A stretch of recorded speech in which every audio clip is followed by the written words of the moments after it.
de l'Ouest-Hurlan, le festival des cultures de l'imaginaire. Alors bonjour à toutes et à tous, bienvenue à cette table ronde sur comment concevoir une ville dans l'imaginaire.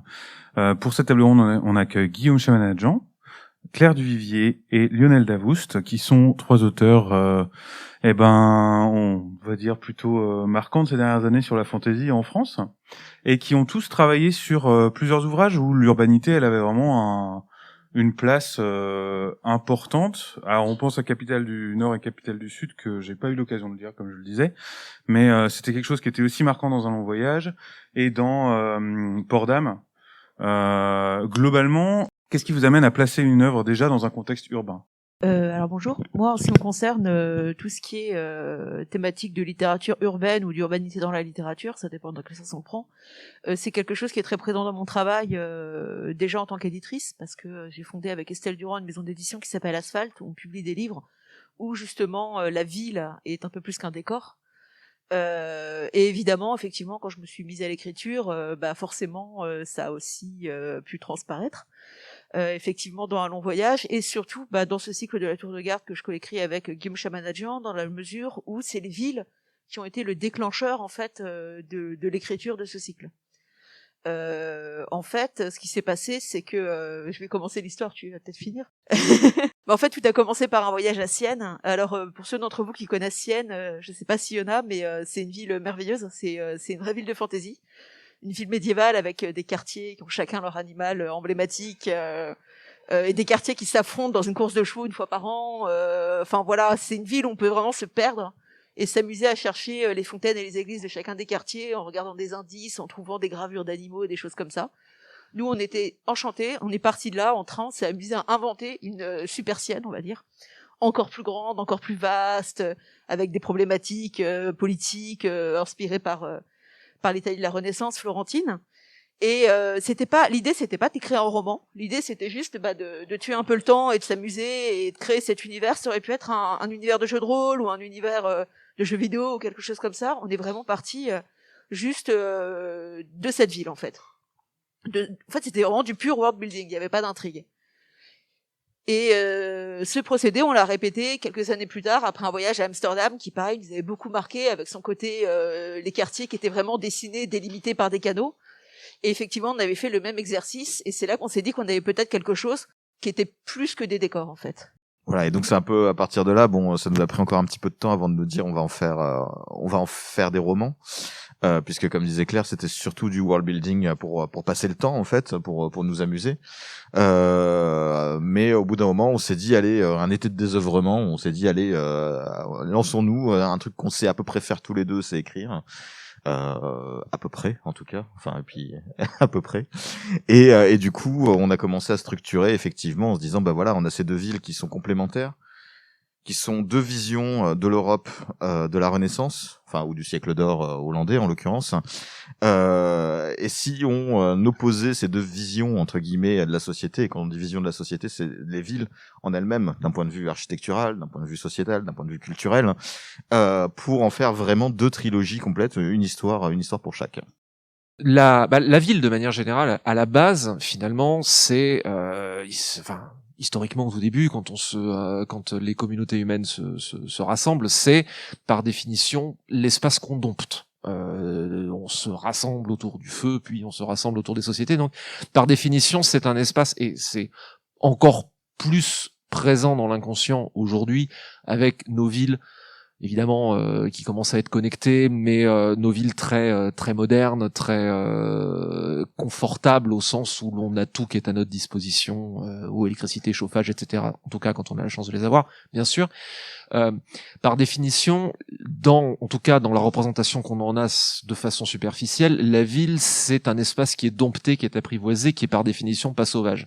Évidemment, c'est pas vrai, puisque toutes les villes ont leurs imaginaires, leurs secrets. Et dans Port-d'Âme et pour Aniagrad, c'était justement ce qui m'intéressait. Aniagrad, moi, elle m'est venue d'une visite qui m'avait vachement marqué à Édimbourg. Donc il y a beaucoup d'Édimbourg dans Aniagrad, grande ville tentaculaire. Je sais pas si vous êtes déjà allé à Édimbourg, mais c'est assez bluffant. C'est que donc c'est construit sur une colline, une espèce d'échine dorsale, en tout cas le vieux quartier. Et en fait, il y a, comme c'est assez escarpé, dès qu'on quitte les axes principaux, il y a des escaliers, des terrasses dans tous les coins, ça se superpose, et à tel point qu'à un moment, on sait plus tellement à quel niveau on est. Ce qui est un truc qui m'avait vachement plu et qui a été décuplé. Il y a un endroit qu'on peut visiter depuis maintenant une vingtaine d'années, ça commence à remonter, qui s'appelle Mary King's Close. Donc en fait, les closes à Édimbourg, c'est vraiment les toutes petites ruelles hyper étroites où on passe éventuellement à dos de front, mais c'est tout. Et Mary King's Close, c'est un endroit qui a été plus ou moins redécouvert en fait. Donc il y a l'axe principal avec l'avenue, il y a les closes qui sont transversales, qui descendent un peu comme les côtes d'une grande bête, et on peut descendre dans les profondeurs de la colline, et là à l'intérieur on découvre en fait toute une partie de la ville qui est exactement l'équivalent de ce que vous avez en surface, mais qui a été murée. Et qui est en fait un vestige d'une ville qui d'une ville qui est restée figée dans l'ambre il y a une centaine d'années en fait, et qui pour moi représentait vraiment justement les strates sur lesquelles les villes se construisent. C'est évidemment très présent à Paris aussi, mais à Rennes de la même manière. Et donc pour moi il y a tout cet aspect dans justement l'impression que la ville, en tout cas encore une fois en première approche, c'est la sécurité, c'est toujours la modernité, quelle que soit l'époque à laquelle on est, c'est là où c'est le centre de civilisation, en tout cas théoriquement. Et en fait, c'est construit à nouveau sur le truc. Et pour la petite histoire, entre autres, Mary King's Close, c'était un quartier, ils en ont muré une partie pour la peste. Et dessus, ils ont construit le Royal Exchange. C'est une triste anecdote qui malheureusement ne s'invente pas. On voit que dans votre approche de la ville et dans ces œuvres-là, il y a une part du world building qui est important. Le world building, c'est quelque chose qui est vraiment très présent en fantasy. Une fois qu'on a construit cette ambiance-là, comment est-ce qu'on fait une histoire dans ces univers-là urbains qu'on a construits, sans que ce soit juste de la forêt de fantasy avec du béton à la place des arbres? Moi, j'aime tant, enfin, ça paraît contradictoire à ce que j'ai dit avant, mais j'ai tendance à me méfier comme la peste du world building. Je trouve que ça peut facilement étouffer une intrigue ou des personnages. Dans Un long voyage, j'étais partie dans l'autre sens. J'étais partie de l'intrigue, puis des personnages, puis j'ai construit le monde autour. Là, forcément, vu ce que je vous ai raconté de la création de la jeunesse de la tour de garde, ça a dû se faire dans l'autre sens. Mais nous, la façon qu'on a trouvée, c'était de faire... vu qu'on est parti en fait de ces deux villes qui s'opposent, de ces deux cultures qui s'opposent, l'idée c'était de partir de narrateurs qui étaient chacun l'incarnation de leur ville et des valeurs de leur ville. Donc un personnage très solaire, passionné par les mythes, les légendes, plein de panache côté sud, avec Nox, et côté nord avec Amalia, un personnage qui était plus dans la raison, dans la psychologie, à l'image de sa ville très rationnelle. En fait, à partir de là, du coup, c'était assez simple de projeter sur les personnages les valeurs de ces villes et d'éviter d'en mettre des couches, en fait, de world building sur ah mais oui, comme tu le sais, ce quartier sert à ceci, sert à cela. Et c'était plus facile de les intégrer directement, de plonger le lecteur dans la ville à travers le quotidien de ces personnages-là. Claire et moi, dès le début, on partageait un petit peu sur ce qu'on voulait faire pour ces trilogies. Et le premier, une des premières idées qu'on avait, parce qu'étant tous les deux lecteurs de fantasy, ce qu'on voulait pas justement, c'était faire des romans de world building. On voulait faire des romans qui soient des narrations, avec la narration en premier, le personnage quitte à certains moments plier le monde entre guillemets pour le faire entrer dans la narration. C'était, je pense, le plus important, qu'on soit vraiment sur ce... Alors, ce qui peut paraître effectivement un peu contradictoire, parce qu'on a dit que tout est parti du monde, mais à partir du moment où on a dit on va en faire des romans, c'est la narration qui a pris le pas. Et finalement, ça s'est fait assez simplement, parce que l'espace était suffisamment vaste. Enfin, l'imaginaire entre guillemets de ces villes était suffisamment vaste pour qu'on puisse faire à peu près ce qu'on voulait. Donc c'est vrai que on a, je pense, plutôt œuvré dans ce sens. Et après, l'idée, c'était ce world building qu'on a fait en arrière-plan. Comme on voulait pas que ce soit des descriptions sans fin de là il se passe ça dans ce quartier, etc. On l'a vraiment laissé au ras des paquettes. C'est-à-dire que le lecteur attentif se rend compte qu'il y a un univers derrière, mais nous on va pas le décrire parce que déjà ça nous intéressait pas spécialement et que ça essoufflait un petit peu le roman si on part dans de longues explications sur comment fonctionnent les corporations, etc., etc. Donc la narration d'abord, et puis ça allait bien avec le côté ce sont des romans d'apprentissage. Donc tout est vu par le regard de personnages qui, comme disait Claire, sont immergés complètement dans la ville. Donc tout ce qu'eux, ils voient autour d'eux qui peut paraître nouveau au lecteur, pour eux c'est tout à fait normal. Donc en fait ils en parlent comme si de rien n'était, ça gêne pas la compréhension, parce que c'est des référents qu'on a. C'est la Renaissance telle qu'on l'a connue entre guillemets. Donc c'est des systèmes c'est des systèmes politiques, des systèmes culturels qu'on connaît et qui font écho à quelque chose chez le lecteur. Donc on a réussi un petit peu comme ça à faire en sorte que ce soit vraiment la narration qui prenne le pas sur le world building proprement dit. Mais effectivement, parfois, ça implique aussi de renoncer à évoquer dans le roman quelque chose qui nous plaît beaucoup, qu'on a eu à cœur de développer, et dire bah oui, mais ça sert ni l'intrigue ni rien, donc bah tant pis, on n'en parle pas. Et au pire, ça arrivera peut-être plus tard ou dans un tome suivant ou des choses comme ça. Il faut accepter de pas tout montrer de la ville ou de son monde. Il faut accepter qu'il y ait des zones d'ombre parce que de toute façon, c'est pas comme dans un jeu vidéo, on n'est pas obligé de visiter toutes les cartes du monde en fait. On met beaucoup d'accent sur le world building en fantasy de manière générale et sur les littératures de l'imaginaire, puisque c'est une expression qui est raccourcie pour dire littérature des mondes imaginaires. Donc évidemment, c'est absolument consubstantiel des genres que sont la fantasy, la SF et le fantastique, mais paradoxalement, c'est pas par là qu'on entre dans une histoire. On met beaucoup l'accent sur le world building, encore une fois, parce que bien entendu il a sa place, mais c'est un peu dû à Tolkien, qui n'y est pour rien, le pauvre, puisque lui a construit tout son monde et puis ensuite met des histoires dedans. Et il a fait un tel travail titanesque là-dessus que du coup il y a eu une espèce d'effet déformant créé par son influence, qui est que le monde est parfois vu, surtout en fantasy, comme quelque chose de préexistant ou de fondamental. Mais ce qui est préexistant ce qui est fondamental, c'est l'histoire en fait. Pour la petite histoire, Tolkien, il a commencé son épopée éditoriale dans la fantasy, à vouloir publier le Silmarillion. Je sais pas si vous avez lu le Silmarillion. Son but, c'était de faire le Mahabharata. Il a réussi. C'est aussi opaque. Avec tout le respect que j'ai pour le Mahabharata, mais c'est pas une lecture de plage, quoi. Donc, et personne n'en a voulu, parce qu'on lui a dit, mais écoutez, c'est peut-être très puissant et très balèze, mais on pige rien, votre truc. Et finalement, il a publié Bilbo et le Seigneur des Anneaux, et là, ça a marché parce qu'il y avait une histoire, et les gens sont rentrés, et après, post-mortem, il publie le Silmarillion et les 40 000 tomes de History of Middle-earth, parce que on a été intéressé au monde, parce qu'on y est venu par l'histoire. Donc, pour moi, le world building, c'est presque un plaisir coupable. C'est-à-dire que quand je world build, je fais ouais, non mais je suis en train de faire monter une maquette de bateau dans une bouteille. C'est très sympa, ça m'amuse, mais je veux dire, ça fera juste joli sur l'étagère. Quand je bosse pour de vrai, entre guillemets, je m'intéresse, donc quand je suis vraiment à créer mes pages ou créer un projet, pour moi, ce qui m'intéresse toujours, c'est l'histoire et comment est-ce que le world building va venir nourrir l'histoire et inversement, ce que vous disiez aussi, quoi. Et je suis tout à fait d'accord avec le fait que il faut savoir passer des choses sous silence de son world building. Pour moi, le world building, il faut qu'il y ait juste assez pour porter l'histoire.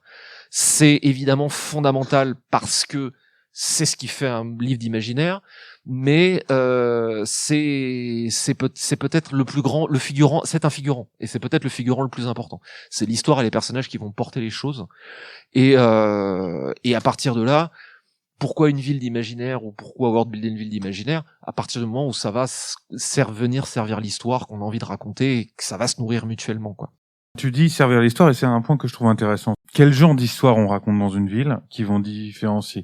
La ville, ça répond à plein de règles qui vont relever du world building, en fait, des règles d'urbanisme, des règles sociales, des règles très concrètes et qui peuvent être passionnantes, mais qui sont un peu pénibles à lire comme ça, brut pour le lecteur. Du coup, comment on va faire en sorte que ces règles-là, que les rapports sociaux inhérents à un contexte urbain, ils viennent servir une histoire? Quel genre d'histoire on raconte dans une ville? Quel genre d'histoire on raconte dans une ville? C'est une question compliquée. On peut raconter toutes les histoires en fait dans une ville, dans la mesure où la ville, comme tu disais un petit peu, Lionel, c'est un peu le premier lieu des rapports sociaux finalement. C'est l'endroit où les gens se regroupent. Donc à partir du moment où les gens se regroupent, on peut raconter n'importe quel genre d'histoire. Il y a des confrontations, il y a des amitiés, il y a des amours, il y a absolument tout. Donc on peut, c'est une aire de jeu assez formidable justement pour ça. Et puis après il y a des enjeux qui sont eux complètement inhérents à la ville, que ce soit alors ça a l'air de rien, mais effectivement dans Capitale du Sud c'est pas très sexy dit comme ça, mais tout tourne autour d'un vaste plan d'aménagement urbain. Donc mais c'est lui qui génère des tensions qui font que la ville peu à peu sombre dans le chaos. On peut imaginer absolument tous les genres d'histoires dans une ville justement parce qu'il y a des gens, il y a des rapports de force, il y a tout. Ouais, et puis j'ajouterais aussi que une ville, ça évolue, c'est en constante. Enfin voilà, la ville, elle a une histoire, elle a un passé, un présent, un futur par rapport au moment T de la narration. Et rien que ça peut être intéressant de savoir comment la ville, elle s'est inscrite dans l'histoire, comment cette société qui vit dans cette ville a évolué, comment on modifie la ville. Donc effectivement, il y a un canal en construction dans Capitale du Sud, alors que dans Capitale du Nord, il y a un quartier qui a été entièrement reconstruit à partir de rien, avec des rues bien rectilignes. Qui sont des allusions à des plans d'urbanisme qui existaient au XVIIe, XVIIIe siècle dans certaines villes, quoi. C'est comment on modernise la ville et comment on crée une ville nouvelle, en fait. Et moi, je trouvais ça important de mettre ça dans un décor de fantasy parce que souvent, on a une vision de la... Bon, je pense qu'il y a plutôt des lecteurs avertis de fantasy ici, mais il arrive que les gens aient des visions un peu, on va dire, de la fantasy comme un monde médiéval fantastique très très figé dans le temps, en fait, où il y a pas d'évolution des rapports sociaux, il y a pas d'évolution des institutions, alors qu'en réalité, si dans n'importe quelle histoire, dans n'importe quelle société, il y a forcément des évolutions, même si effectivement elles sont pas toutes à la même vitesse. Et pour nous, c'était important de voir ça, c'est de montrer la ville non pas comme un décor fixe, mais comme quelque chose qui est en voie d'évolution, ce qui a une incidence sur l'intrigue. Je suis tout à fait d'accord avec ce que tu disais sur le fait que dans une ville on peut tout raconter, on peut même s'amuser à détourner des motifs de récits qui se situeraient justement plutôt en environnement sauvage et voir comment ils s'adapteraient à la ville. Si on parle de la ville en fantasy de manière générale, bon, je suis désolé s'il y avait des gens qui étaient présents à la table ronde, ça, je vais répéter un peu ce que j'ai dit tout à l'heure sur le fait que pour moi la fantasy elle s'inscrit dans le discours entre la sensibilité qu'on a aujourd'hui en tant que lecteur et lectrice, on va dire au sens large moderne, et la réalité du récit qui est dépeinte, qui d'une manière ou d'une autre va insuffler un peu ou beaucoup un petit peu de pensée mythique ou magique qui constitue la fantaisie. Et en fait, c'est dans ce rapport entre notre monde qui, en tout cas dans la réalité consensuelle, ne présente pas, ou en tout cas très peu, selon comment vous voyez les choses, cet aspect mythique et magique, et c'est la réalité du récit qui l'est. Et donc, du coup, quel récit on peut raconter dans une ville de fantasy? Moi, j'aurais tendance à ce qui personnellement moi me stimule et ce que j'aurais tendance à, et je trouve intéressant les motifs avec lesquels jouer, c'est les représentations de la ville qu'on a et ce qu'elle suscite de fantasmatique, de mythique, de magique, que ce soit aujourd'hui dans la représentation qu'on a, ou que ce soit dans les villes du passé et la représentation un peu fantasmée qu'on peut en avoir. Je pense par exemple, je pense à ça parce que j'ai un peu bossé sur ça récemment, à l'ancienne Venise, puissance navale, et pourquoi, qu'est-ce qui fondait ce pouvoir-là, etc. Donc il y a tout ce que la ville nous évoque dans notre réalité aujourd'hui. Comment éventuellement y réinsuffler peut-être un peu de magie ou aller la chercher. Et aussi, quelle magie on voit, ou en tout cas, quel mythe on s'est construit, quelles images emplies de merveilleux on s'est construites sur les villes d'autrefois. Tu disais que le world building c'était le premier figurant, mais finalement on a l'impression qu'à t'entendre, la ville par contre, ce qui est issu du world building, c'est un personnage principal. Ah, c'est vrai que c'est un truc qui vient souvent. Je dis pas voilà, mais c'est vrai qu'on parle souvent du monde comme personnage ou de la ville comme personnage. Pour moi, le personnage, c'est les personnages. Alors bien sûr, le décor peut avoir une âme. Le décor peut être porteur de sens et donc prendre vie d'une certaine manière. Mais en termes de fonction narrative, les personnages, c'est les personnages, point. C'est-à-dire que les personnages, ce sont... Alors, bon, je vais être un peu technique. Si vous vous endormez, vous me le dites. Mais de façon très rapide, les personnages sont dans le roman ceux qui donnent l'illusion d'être doués d'agentivité. C'est-à-dire qui ont la capacité d'agir par eux-mêmes et d'être éléments sur le monde. Une ville, le décor, il peut pas. Et même si on parle de façon beaucoup plus vaste d'un monde de fantasy, par exemple, s'il y a une éruption volcanique qui balaye une civilisation, ça reste quand même parce que le lecteur l'auteur ou l'autrice l'a voulu, et il n'y a pas d'illusion de choix derrière ça. Ce qui est important quand on fait ce genre de truc, c'est comment les personnages vont réagir là-dedans et qu'est-ce que ça va susciter derrière. Donc, c'est vrai que en termes d'affectivité, d'affect, le monde Et la ville peut avoir cet aspect de personnage d'être vivant, de prendre le truc. Et c'est évidemment très agréable quand on vous dit ça, que on considère, moi ça m'a été dit que Aniagrad était un personnage formidable dans le roman, ce qui est effectivement très agréable. Mais pour moi, auteur bourrin sur ma page devant raconter une histoire, les personnages sont les personnages. Après, évidemment, il faut que ça interagisse de manière intéressante avec avec tout. Mais mon but c'est juste de rendre un décor intéressant et effectivement que les personnages s'y frottent d'une manière intéressante, qui vivent pour eux. Mais c'est comme le décor, c'est jamais qu'un reflet qui leur est tendu quelque part. Ça me fait un peu penser à Un long voyage, parce que la ville, à mon sens, elle peut être prise dans deux sens. Elle peut être prise en tant qu'objet, amoncellement d'objets, et elle peut être prise en tant que communauté et ses habitants. Et dans ce cadre-là, on n'a pas un personnage, mais on a une communauté qui est traitée comme un personnage qui va agir d'une certaine façon. Dans Un long voyage, je trouvais ça particulièrement marquant dans la ville où se passe une grosse partie de l'histoire, notamment vers la fin. Solmery, ouais. C'est ça, ouais, où il y a une illusion de rapports sociaux, de choix qui est extrêmement efficace, extrêmement bien mené. Est-ce que de ce point de vue-là, les communautés urbaines, par quartier, par ethnie, elles peuvent être considérées et traitées comme un personnage quand vous les écrivez? Dans une certaine mesure, oui. Alors c'est un peu le cas dans Solmery, mais c'est allé encore plus à Gemina et de Haven, mais la ville, sans être vraiment un personnage effectivement au sens propre du terme, a un côté presque agissant sur certaines choses. Et justement, enfin, en tant qu'auteur d'imaginaire, je trouve ça intéressant d'avoir une agentivité qui vient pas d'un personnage et qui vient justement de cette espèce d'entité bouillonnante. Alors effectivement, dans Solmery, ça vient plus des habitants. C'est plus la masse des habitants de Solmery qui constitue une sorte de personnage agissant qui va repousser le personnage plus ou moins de façon un peu diffuse. Hein. Ça c'est c'est assez discret, malheureusement. Enfin, il arrive quand même à s'intégrer dans cette ville qui est quand même pas facile. J'aime bien les villes qui sont pas aimables, en fait. Peut-être parce que je suis parisienne, mais effectivement, j'aime bien aussi que les villes elles aient un peu des aspérités, qu'elles soient rudes et que tout ne soit pas gentil boutiquier et gens sympas et toutes ces clichés de fantaisie comme le gentil prostitué qui balance des blagues à chaque fois qu'on passe ou des trucs comme ça. Je préfère les villes un petit peu plus rugueuses où ouais les gens sont un peu égoïstes parce qu'ils sont un peu dans leur truc aussi, où c'est pas toujours facile de s'intégrer. Et Solmery pour moi c'est vraiment ça. C'est une ville où la vie peut être agréable, mais où la vie en fait elle n'est pas facile en fait. C'est pas facile de faire son trou, c'est pas facile de s'y installer, et Lies, qui est étranger partout où il va de toute manière, a du mal à faire sa vie à Solmery, mais malgré tout, il va y rester jusqu'au bout, en fait. Voilà. Et il y a un côté double aussi dans Solmery, c'est qu'elle a deux sortes d'habitants. Alors voilà, on peut pas trop spoiler le roman, mais effectivement, il y a ça aussi.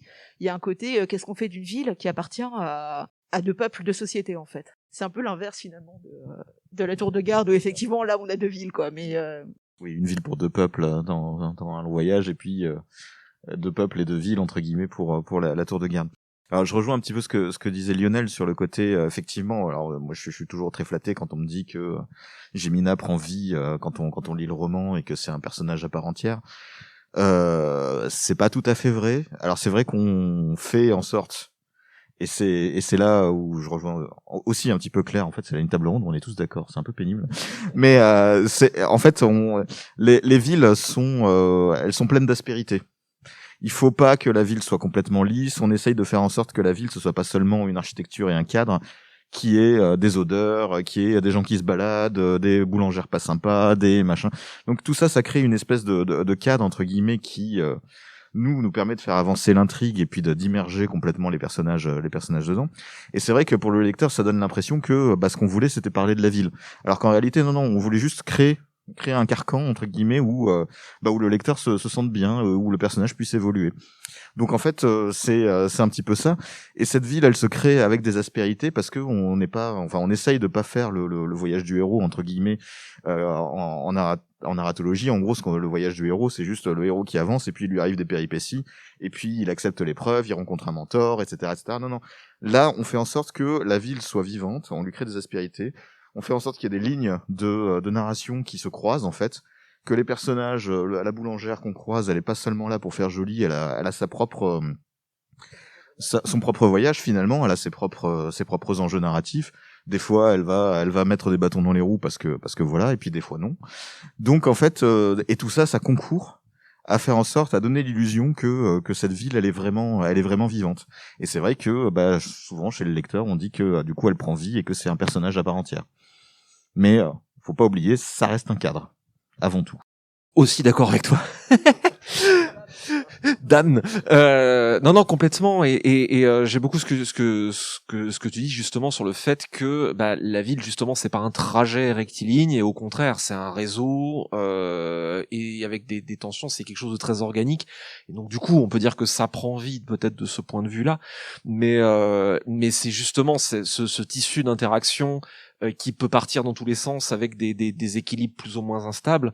Déjà ça fait des super opportunités narratives parce que ça veut dire que c'est quand même vachement plus intéressant et vachement plus surprenant que un trajet qui va tout droit, et donc c'est vachement plus rigolo à raconter et en plus c'est vachement plus facile pour surprendre le lecteur lectrice et en général globalement même surpris.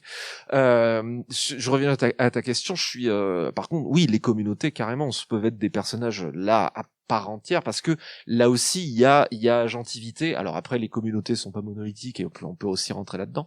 Dans Aniagrad, le truc que un des caractéristiques, donc Aniagrad c'est grande ville tentaculaire avec des grandes tours un peu en mode pré-révolution industrielle mais quasiment c'est pas des gratte-ciel mais vraiment des grandes tours et puis c'était vraiment cette construction extrêmement stratifiée avec une énorme plaine qui est un souk à perte de vue en fait. Et en fait c'est une utopie avec tous les guillemets du monde, c'est une utopie commerciale où en fait vous pouvez venir absolument faire ce que vous voulez. Vous pouvez vendre absolument n'importe quoi, y compris les trucs les plus illicites, tant que vous troublez pas l'ordre public et que vous payez vos impôts. Il y a absolument aucun... Donc c'est vraiment... Et là-dedans, évidemment, comme il faut bien quelqu'un pour maintenir tout ça quand même d'une main de fer, parce que sinon ça va dégénérer, il y a ce qu'on appelle l'administration. Qui visiblement est très hiérarchisée et a sa vision extrêmement précise de ce qu'elle veut pour la ville, mais qui n'est absolument pas apparent pour les citoyens qui y sont, quoi. Donc voilà, et l'administration visiblement a des projets de fonds, utilise tous les réseaux d'espionnage possibles pour faire avancer ses propres options, et donc là clairement il y a la ville sert un but, on va dire. Du coup, on a aussi un rapport à la municipalité. Il va y avoir la communauté qui vit sur ce territoire-là, le personnage qui s'y intègre ou pas, puisque donc dans Capitale du Sud et Capitale du Nord, c'est des personnages qui sont originaires de ces villes-là.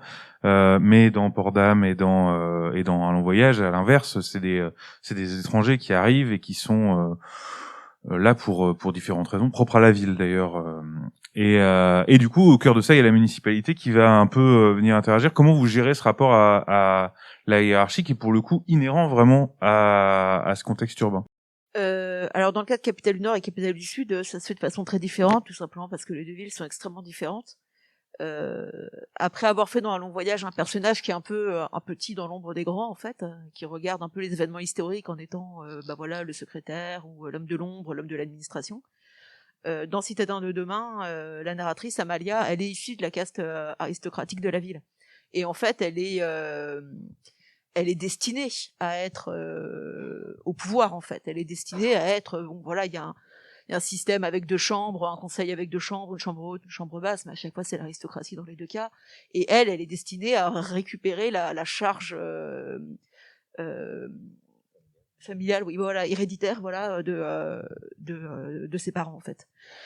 Moi ça m'intéressait justement de repartir dans l'autre sens et repartir par quelqu'un qui est destiné à gérer la ville plus tard, parce que la question que je me posais c'est comment des parents on va dire progressistes et ouverts vont éduquer leur enfant afin de le préparer à ça, le préparer à être progressiste, mais aussi le préparer à préserver l'ordre en fait, à ne rien changer, donc façon Le Guépard, tout changer pour que rien ne change au final et que les privilèges de la caste soient maintenus.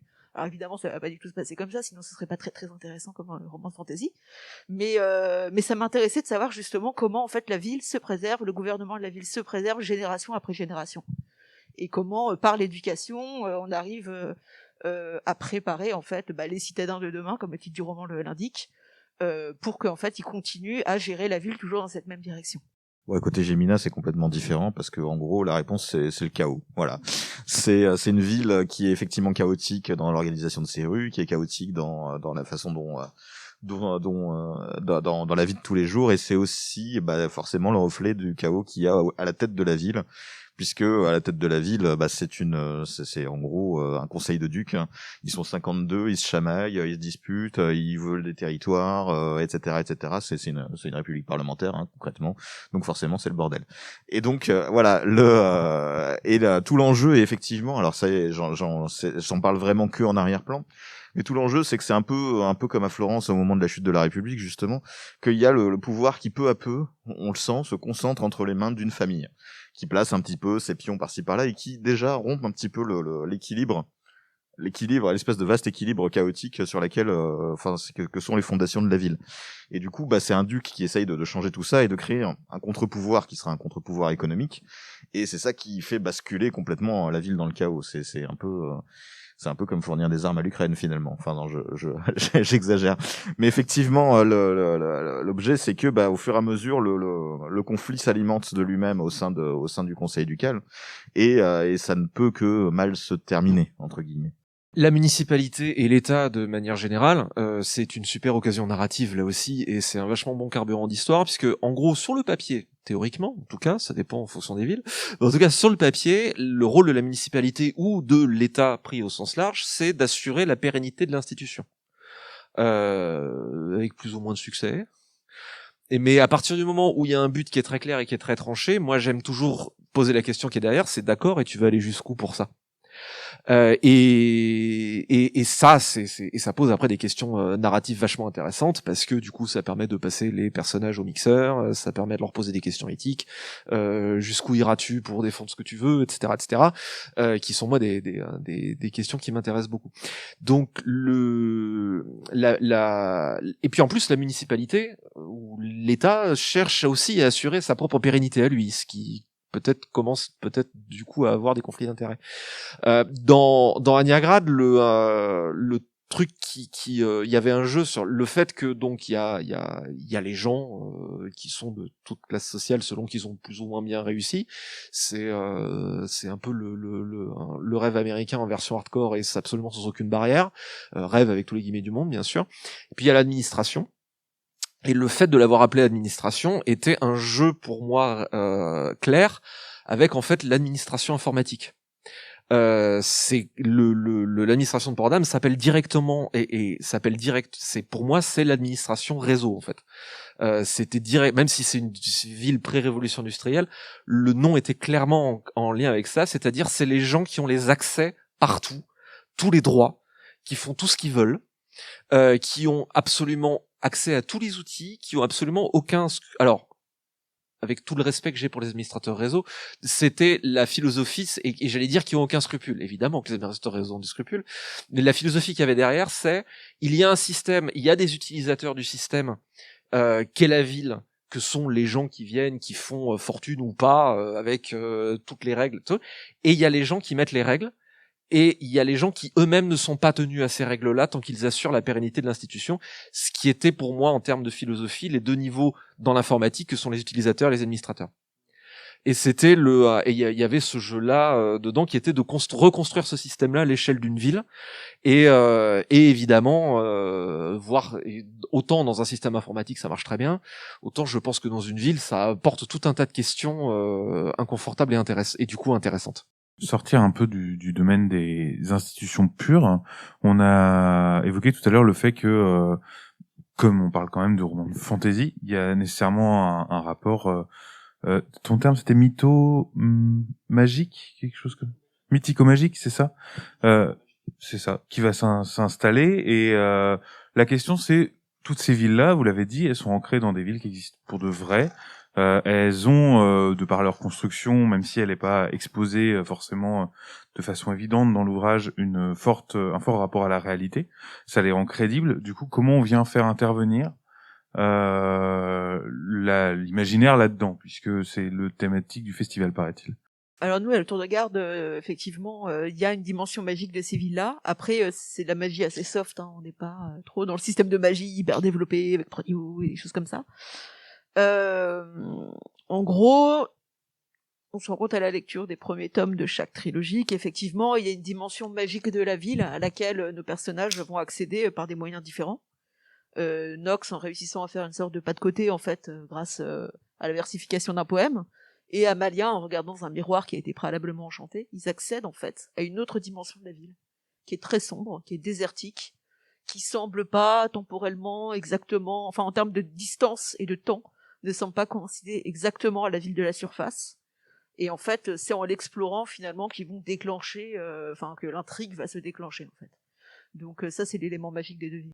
Il y a un autre élément magique dans la ville du Sud. Alors donc c'est donc la ville du Sud est une ville absolument immense et en fait il y a un autre élément magique dont on n'a pas trop parlé, c'est qu'effectivement, ce qui explique les dimensions cyclopéennes de la ville, c'est qu'il y a une magie qui est quasi utilitaire en réalité.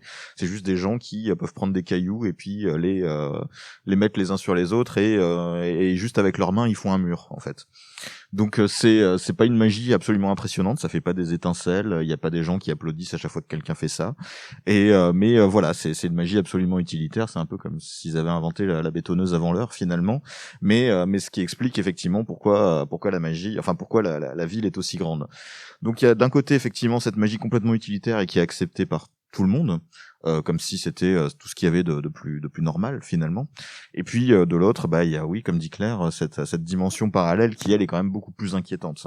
Donc c'est elle qui va vraiment faire basculer les intrigues dans des vraies péripéties et qui va vraiment lancer le jeu de la narration. Et ce rapport même à la magie, en fait, c'est aussi une des choses qui opposent les deux villes, parce qu'effectivement, la ville du Sud, qui est toute assez légende, assez mythe, surtout son mythe créateur, en fait, qui a été créé par deux sœurs changées en olivier.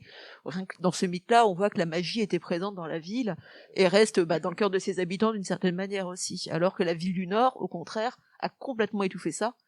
Et a une approche très scientifique. À un moment, une momie est déterrée dans un marais. Et effectivement, l'approche, elle est scientifique. Ça, voilà, c'était une tribu qui habitait là, ils ont fait un sacrifice humain. C'est très intéressant de voir comment le corps a été préservé. Pas du tout une approche à la Sud, en fait, où pour le coup, il y aurait tout de suite eu des chansons ou des choses comme ça, quoi. Et justement, ça nous intéressait d'opposer ces deux rapports à la magie au sens très large du terme, en fait. Plutôt des mythes, en fait.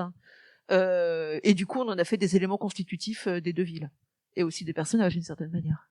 Alors, Adiagra n'a pas de magie à proprement parler. Par contre, il y a pas de dimension magique, en tout cas à première vue, spécialement dans Aniagrad. Par contre, elle est auréolée effectivement d'une énorme mythique, puisque c'est le carrefour où en tout cas, on vous raconte que tout est possible. Et effectivement, comme il y a pas d'autre loi que celle du commerce. Théoriquement et surtout si vous avez plus rien à perdre, c'est un bon endroit pour essayer d'arriver à monter et faire fortune. Mais c'est un peu comme un casino, hein, c'est la maison gagne toujours. Donc il y a pas vraiment d'aspect magique dans la ville. Par contre, il y a vraiment, et ça c'est un truc que je voulais vraiment mettre en avant, cet aspect évidemment en auréolé du mythe et puis en toute d'une histoire de long terme, et d'encore plus long terme d'ailleurs. Quand on lit d'autres bouquins d'Evan Egir, on voit qu'en fait cette ville a peut-être changé de nom. Et par contre, c'est le carrefour de toutes les magies du monde, effectivement. Et donc il est capable et il est possible, évidemment aussi au marché noir, même si le marché noir existe peut-être pas vraiment là-bas, puisque de se procurer les magies. Il y en a une en particulier qui fait partie qui est super importante dans le roman, qui est la magie du transfert. En fait, alors c'est extrêmement mal vu par tout le monde. En fait, c'est une magie qui, au terme d'un rituel avec en fait qui est une conversation et qui fait intervenir un peu une substance que la personne qui pratique le rituel fume, ça permet de transférer la charge émotionnelle d'un souvenir à quelqu'un. Le souvenir en gros, la mémoire corporelle de votre cœur battant et du vertige que vous avez eu avec le premier baiser, par exemple. Évidemment, une fois que vous l'avez vendu, vous l'avez plus. Et c'est extrêmement mal vu, c'est vu comme étant la pire forme de prostitution possible. Et donc, mais du coup, dans le projet du roman, c'était aussi une manière de jouer justement avec la mémoire et son aspect très évanescent, puisque malheureusement la personne, une fois qu'elle a acquis le souvenir, c'est un peu comme une drogue. Ça fait un fixe qui va durer 3 jours et au bout d'un moment ça va avoir tendance à se dissiper. Donc ça permettait aussi, dans un monde qui en plus sort d'une crise, donc qui est lui-même un peu amnésique, de jouer justement avec toutes ces couches là de la mémoire qui sont présentes dans la ville puisqu'il y a les strates, et donc de faire plutôt des résonances symboliques sur la mémoire, sur le parcours de l'histoire aussi, qui est la mémoire du monde, et ce qu'elle est, et comment elle est vécue, et comment on se mythologise aussi soi-même des fois. Avec l'évocation de cette dimension, on va dire parallèle de la ville, avec l'évocation tout à l'heure d'Édimbourg et de ses souterrains figés, on se rend compte qu'il y a vraiment un rapport, et c'est quelque chose qu'on retrouve dans beaucoup de fictions, y compris de fictions plus modernes qui vont quitter le domaine de la fantasy, où on sera plus dans du folklore urbain. Il y a vraiment cette fascination de la ville dans la ville, de l'espace presque qui devrait être, tu l'as évoqué, notre espace à nous, qu'on a construit de A à Z et qui en fait nous échappe, qui est secret, qui n'a pas l'air de répondre exactement aux règles, qui devrait être rempli de personnes et qui ne l'est pas. À votre avis, d'où vient ce rapport un peu à la ville parallèle, à la ville perdue et éloignée de l'humain presque? Je pense que c'est un très vieux sujet en littérature, pas forcément en littérature de l'imaginaire, tout simplement. Il y a une première vague d'auteurs entre guillemets dans le Londres du 19e siècle. Je pense à Thomas de Quincey ou Dr Jekyll et Mr Hyde, Robert Louis Stevenson, voilà, qui explorait justement, qui avait cette idée de la ville elle est double, il y a la ville de Londres entre guillemets qui est celle dans laquelle on vit tous les jours, et puis il y a la ville de Londres des bas-fonds, et finalement c'est un peu la part sombre de l'humanité que d'explorer ces bas-fonds dans chacune des villes. Alors Londres en premier lieu parce que c'était la grande ville du 19e siècle, hein, mais ensuite on peut le décliner un petit peu partout jusqu'à l'imaginaire finalement. Il y a beaucoup d'œuvres qui ont exploité ça, et moi je me rappelle du Neverwhere de Neil Gaiman qui parle pareil d'un Londres parallèle, ou The City and the City, voilà, de Tiana Béville, où effectivement cette ville parallèle est vraiment se concrétise en fait, et puis coexiste avec l'autre ville. Donc c'est un thème effectivement qu'on peut filer et qu'on a beaucoup trouvé en littérature, mais aussi je pensais aux jeux vidéo aussi, c'est quelque chose qui est aussi pas mal, le côté de monde parallèle, monde souterrain, qui soit le reflet d'un monde de la surface. C'est quelque chose qu'on trouve dans pas mal de médias. Moi, c'est un motif que j'aime beaucoup, en tout cas. Moi, je pense qu'on a cette fascination pour ça parce que, par définition, ce qui est connu ne peut pas être magique.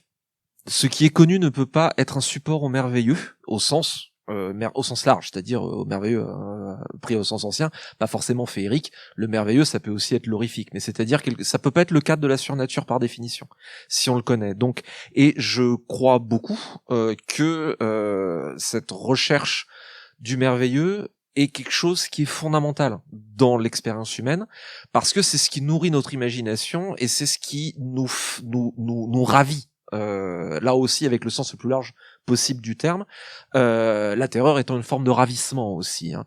Voilà, je cherchais le terme. C'est ce qui relève du sublime au sens philosophique du terme, c'est-à-dire ce qui nous dépasse. Et alors évidemment la ville nous échappe et nous dépasse aussi, mais malgré le fait que c'est censé être théoriquement un espace dompté, je pense qu'on est toujours naturellement à la recherche du sublime, parce que c'est ce qui nous fait nous sentir vivants en fait, tout simplement.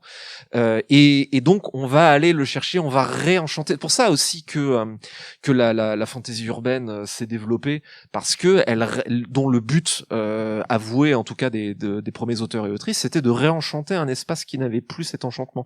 Et si on remonte dans l'histoire des genres de l'imaginaire, science-fiction et fantasy s'abreuvent à peu près aux mêmes sources, en tout cas à la même démarche intellectuelle, qui est confrontée à la révolution industrielle et à ce qui est perçu comme une ossification, un désenchantement du monde.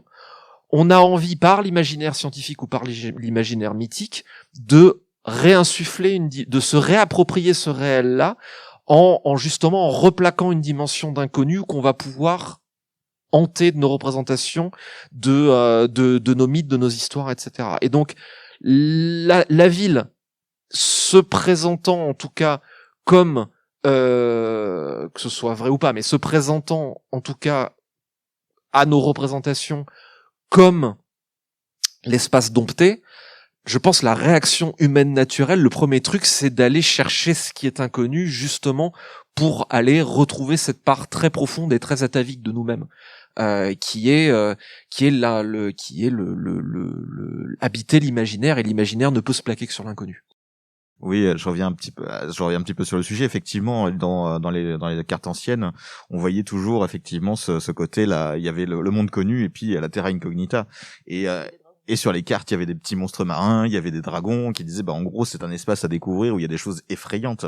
Finalement, dans une ville qui est la plupart du temps cartographiée, dont on connaît les rues, dont on connaît les tracés, etc. Imaginez une terra incognita, c'est aussi l'endroit où on peut mettre les monstres. C'est l'endroit où on va explorer finalement, et c'est passionnant. C'était un peu plus de 10 minutes de table ronde et j'ai vécu beaucoup trop de tables rondes en tant que festivalier où on laissait pas de temps aux questions. Donc je vais commencer par vous demander si vous avez des questions. Levez la main tous si vous en avez. Et je pense qu'on aura déjà de la matière pour ça. Bonjour, je me demandais si vous aviez déjà réfléchi à la place des religions, des centres religieux au sein des villes. Oui, c'est toujours une vaste question, la religion en fantasy. J'avoue, dans un long voyage, j'en suis sortie en esquivant ce qu'on peut pas toujours faire. Alors effectivement, oui, il en est question, en tout cas dans la capitale du Nord, où ils ont un rapport très lointain à la religion, parce que c'est quelque chose qu'ils ont rejeté, au même titre que la magie, pour des raisons historiques qui sont un peu longues à expliquer et qui sont détaillées dans le roman. Pour moi, c'était intéressant qu'ils aient le même. Enfin, j'ai trouvé que ça allait bien dans la caractérisation de la ville telle que j'avais en tête, le fait que ses habitants rejettent la religion au même titre que la magie, en fait. C'est tout ce qui est superstition, finalement, est rejeté au nom de la science toute puissante, quoi. Après, moi, alors déjà, en tant qu'auteur, la religion, c'est toujours un sujet qui me met un petit peu mal à l'aise, parce que j'ai du mal à croire qu'il puisse y avoir des religions polythéistes, monothéistes dans des univers. Enfin, le côté Conan m'a toujours mis, avec les différentes religions, Conan le barbare, m'a toujours mis un petit peu mal à l'aise. Là, j'ai aussi un peu esquivé le sujet, c'est-à-dire que la religion existe vaguement, mais elle est fondue dans une espèce de substrat mythologique, en fait, qui est constitué de contes et légendes, limite un peu païens, sans qu'il y ait forcément de religion à proprement parler. Donc il y a eu une religion, parce qu'à un moment je dis qu'il y a des églises, mais qu'elles ont été transformées en hospice finalement, mais personne les pratique, en tout cas à ciel ouvert. Et c'est un des sujets que j'explore finalement très très peu dans les romans. Mais évidemment, la question de la religion se pose forcément. Je l'ai esquivé en disant, concrètement, comme c'est un monde de magie, il n'y a pas besoin de religion. Parce que, voilà. Alors moi, j'ai toute une saga qui ne parle que de religion. Qui s'appelle Les Dieux Sauvages, et qui en fait parle d'une jeune femme qui entend Dieu lui parler dans sa tête. La référence à Jeanne d'Arc est complètement assumée, même si ça se passe dans un autre monde et ailleurs. Et ça me permet de traiter de manière globale comment est-ce que ça me permet de traiter d'intégrisme religieux. Ça me permet de traité très au vitriol c'est une religion ultra patriarcale, donc mais sauf que c'est une femme qui se retrouve l'élue, donc ça va poser quelques problèmes, et sauf qu'il faut bien qu'il y ait quelqu'un qui sauve le monde, et ça va être elle, et donc ça va être un peu compliqué pour sa société. Donc ça me permet aussi justement de parler des mauvais traitements que les religions patriarcales font aux femmes depuis la nuit des temps. Et alors par rapport à l'espace urbain, c'est pas spécialement, mais je pense que même s'il y a des lieux de culte, on avait posé il y a très longtemps Andrzej Sapkowski, l'auteur de The Witcher. J'étais son interprète, alors pas que je parle polonais, il parle anglais. On lui avait demandé, mais enfin voilà, il y a beaucoup de lieux de culte. On parle des lieux de culte. Il avait fait une réponse que j'avais trouvée savoureuse, qui disait, pourquoi est-ce qu'il y a tellement de religions et de temples dans mes villes? C'est parce qu'on est dans des villes médiévales et qu'en général, dans une église, il y a un toit qui fuit pas et il fait chaud. Ce qui est une assez bonne réponse, je trouve. Globalement, je pense que là, même si évidemment il y a les lieux de culte et il y a un rapport à l'espace avec les lieux de culte dans les villes, globalement, je pense que la question de la religion et de la spiritualité, même quelle qu'elle soit, va échapper au mur et va échapper à l'espace, et c'est quelque chose qui dépasse beaucoup l'espace, la question de la ville, et qui va être quelque chose de beaucoup plus imprégné dans le tissu culturel, en fait. Pour moi, la religion, c'est quand même plus quelque chose, c'est quand même une force génératrice culturelle hyper puissante.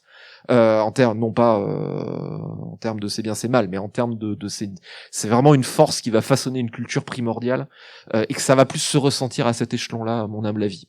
Bonjour, merci beaucoup pour cette conférence, c'était super intéressant, j'ai beaucoup apprécié vos échanges.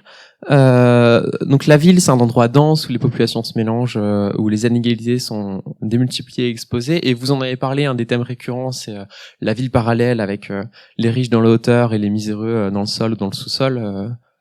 Là j'ai en tête le goût de l'immortalité de Catherine Dufour, où c'est ça à l'extrême. Et ma question est la suivante, c'est comment rendre sexy les luttes de réappropriation de l'espace urbain dans les mondes de l'imaginaire. Alors j'ai en tête Nouvelle Sparte d'Eric Lhomme, où il avait réussi à montrer comment on pouvait se réapproprier les forums et la parole dans l'espace public. Mais comment on pourrait aborder des thèmes comme la confiscation d'espace public par la voiture, le manque de vie démocratique, comment les rendre sexy dans les mondes de l'imaginaire? Bon, c'est pas une question évidente peut-être. Oui, c'est pas une question évidente. Enfin, je pense pas qu'il y ait besoin de rendre des choses sexy non plus pour que ce soit intéressant, mais je pense que c'est effectivement, ça s'insère un peu dans ce qu'on disait sur les évolutions, les modifications des villes. Alors effectivement, nous, on est dans un univers de fantasy où la création de la voiture, elle est encore dans un certain nombre de centaines d'années. Donc effectivement, cette question-là se pose pas, mais effectivement, moi je parle d'urbanisation, de nouveaux quartiers, avec des nouvelles règles d'urbanisme, de largeur des voies pour que les charrettes des marchands parviennent jusqu'au port en traversant les faubourgs, enfin des choses comme ça. Mais après, voilà, l'idée c'est pas de rendre ça sexy ou d'ouvrir un débat, quoi. C'est un roman de fantaisie, quoi. Après, il y a les impacts sur les habitants, effectivement, qu'on peut montrer. Alors, avec toujours, on peut en faire on peut y donner une dimension allégorique pour dire, voilà ce qui se passe quand on fait, quand par exemple on perce un canal, on creuse un canal en plein milieu d'une ville où il y a des habitants. Ça signifie des expropriations, ça signifie des luttes de pouvoir, ça signifie des puissants qui se battent entre eux pour dire non, le canal il va passer là et pas ici, etc. Et les impacts que ça a sur les populations qui y vivent. Mais effectivement, l'objet c'est pas de faire des romans sur l'urbanisme à proprement parler. Déjà parce qu'on est dans un univers imaginaire et que forcément on fait un pas de côté par rapport à la réalité. Oui, et puis c'est une réalité aussi qu'on plie à nos besoins, nous, en tant que romanciers, quoi. Donc, s'il y a effectivement des allusions à notre monde, ou encore plus fort à notre monde d'aujourd'hui, c'est pas dans le but de faire ça qu'on écrit ces romans, quoi. Alors évidemment, il y a forcément des opinions, des valeurs, des avis qui vont transparaître dans nos romans, mais voilà, nous, l'idée, c'est quand même de raconter une histoire, en fait. Alors à la toute fin de cette table ronde, je vais être un tout petit peu pas d'accord. Ça y est. Non, je suis tout à fait d'accord avec le fait qu'on est là pour raconter une histoire avant toute chose, et que on n'est pas là pour faire des pamphlets ou des messages. Orson Scott Card, désolé encore parce que je reprends l'exemple tout à l'heure, mais Orson Scott Card, qui est quand même très mormon et qui avait des positions extrêmement conservatrices sur la guerre en Irak dans les années 2000, dont on vous dire un peu où il allait, avait beau malgré ça dire il faut pas mettre un pamphlet dans de la fiction parce qu'on fait un mauvais pamphlet et de la mauvaise fiction. Et ce truc avec lequel je suis tout à fait d'accord. Maintenant, on peut poser des questions et ouvrir des portes. Et du coup, quand vous dites comment on rend ça sexy, je crois comprendre c'est comment raconter une histoire avec ces problématiques-là pour le rendre intéressante et espérer intéresser les gens. Comment intéresser les gens à une problématique en racontant une bonne histoire dessus. Comment on raconte une bonne histoire? Je pense que ça dépend de chaque histoire déjà, mais globalement, je pense que une des clés, de plus ça va, à mon humble avis, plus je pense qu'une des clés pour raconter une bonne histoire, c'est d'avoir des bons personnages auxquels on s'intéresse. C'est pour ça que le monde, pour moi, sera toujours le premier figurant et pas l'inverse. C'est que vous pouvez avoir le meilleur monde du monde, le monde le plus intéressant qui soit avec des personnages un peu plats et laisser passer le monde devant, ça va pas marcher. Si vous avez des personnages super chouettes, hyper intéressants, qu'on a envie de suivre dans un monde un peu ça va marcher, quoi. Donc, et alors après, comment on fait un bon personnage? Je fais pas que des réponses de Normand, surtout qu'en Bretagne, ce serait déplacé. Mais il y a pas de réponse absolue. Maintenant, des personnages qui vont être intéressants, on va tous trouver des personnages, on va tous trouver des intérêts différents, mais globalement, un personnage intéressant, c'est quelqu'un qu'on se représente bien, qu'on comprend et à qui il arrive des choses dont on va se soucier. qui les enjeux et dont les objectifs, on va se soucier éventuellement de l'échec ou des conséquences. Ça, c'est un personnage qu'on a envie de suivre globalement. Alors après, comment on fait ? Bah, ça va dépendre à ce moment-là du personnage, du monde, etc. Et tous ces éléments vont s'interpénétrer les uns les autres, quoi. Il n'y a pas de réponse absolue, mais je pense que globalement, c'est pour ça que j'étais un peu en but avec le world building tout à l'heure, parce que le world building, c'est vraiment l'arbre qui cache la forêt.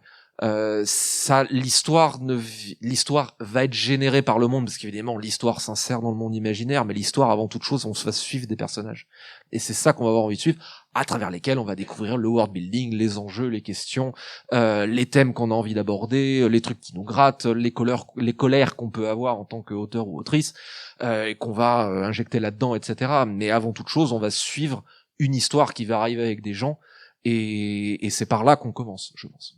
Je pense qu'on est plus d'accord que je pense, parce qu'effectivement, pour moi, non, mais ça rejoint la problématique du world building, parce qu'effectivement,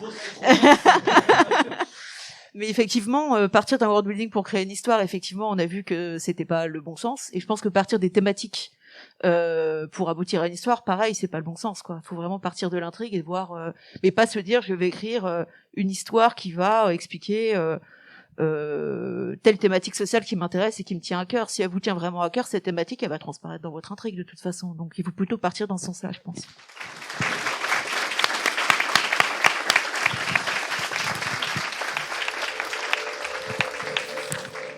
Merci à tous.